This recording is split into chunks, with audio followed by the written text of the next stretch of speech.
Hello दोस्तों, नमस्कार। मैं आरती शुक्ला आप सभी के बीच एक प्यारा सा पति पत्नी का नोक-झोंक गीत लेके आए हैं। आप लोग जरूर सुनना और कमेंट में बताना गीत कैसी है। मेरे चैनल को आप लोग सपोर्ट करना प्लीज़ दोस्तों। आप लोग का आशा उम्मीद है कि आप लोग मेरे चैनल को भी सपोर्ट करना। राति बलमुआ दिहलस गारी हो तरकारी के बिना ना।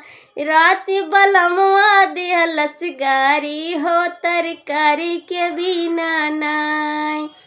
तरकारी के बिना ना हो, तरकारी के बिना ना। कि राति बलमुआ दिहलस गारी हो तरकारी के बिना ना। कि राति बलमुआ दिहलस गारी हो तरकारी के बिना ना।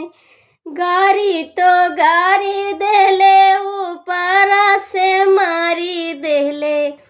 गारी तो गारी देले ऊपरा से मारी देले। कि दीना सासु ललकारी हो तरकारी के बिना ना। ऊपर से सासु ललकारिस हो तरकारी के बिना ना। हो तरकारी के बिना ना। कि राति बलमुआ दिहलस गारी हो तरकारी के बिना ना। कि राति बलमुआ दिहलस गारी हो तरकारी के बिना ना। सासु ललकारिस देला देउरा भी मारी देला। सासु ललकारी देला देउरा भी मारी देला। कि ऊपर से ननदी दिहली गारी हो तरकारी के बिना ना।